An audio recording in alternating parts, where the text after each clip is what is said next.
You told us that there are miracles of the Quran. Yeah. Can you please just tell us one miracle of Quran? There is an evidence, for example, when Allah subhanahu wa ta'ala talks about in the Quran about the time of Moses and the time of Yusuf alayhi salam, yeah? And Allah talks at the time of Yusuf alayhi salam, He calls the ruler a king. At the time of Moses, He calls him a Pharaoh. But in the Bible, they call the time of Yusuf alayhi salam, and they call him a Pharaoh. And at the time of Moses, they call him a Pharaoh. This is historical error.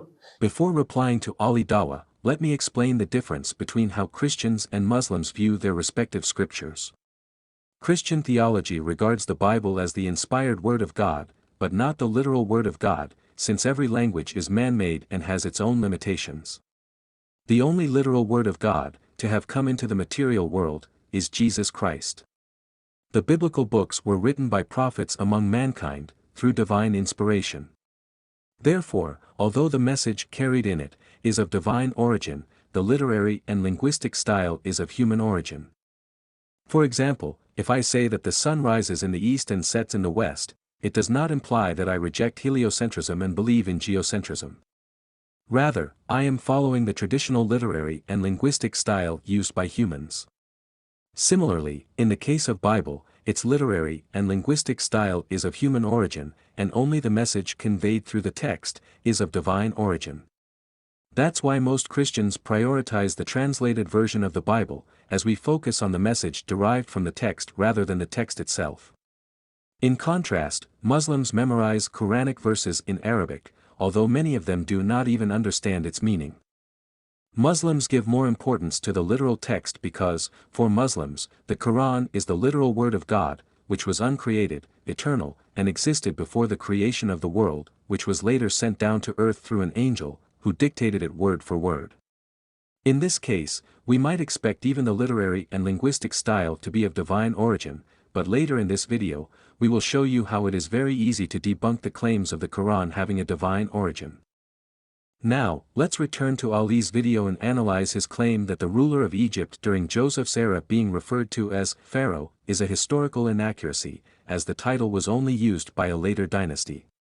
Indeed, while it is true that Pharaoh was a term designated for a particular dynasty, its meaning had changed over time. Since the evolution of language is a dynamic and fluid process, words are known to shift in meaning over time, particularly when loan words are acquired from foreign tongues.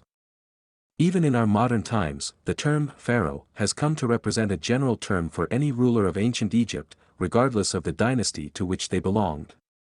All reputed dictionaries, including Oxford and Merriam-Webster, defines Pharaoh as a general term for rulers of ancient Egypt.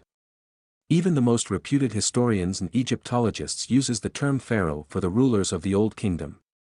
In a similar vein, when Moses and his contemporaries recorded the Torah, they employed the loan word Pharaoh from Egyptian into Hebrew as a general term for Egyptian rulers. Because when they deciphered the Rosetta Stone, it's a thing, to understand the Egyptian hieroglyphics, they found out that there was no pharaohs at the time of Joseph. This dynasty didn't exist. There was kings.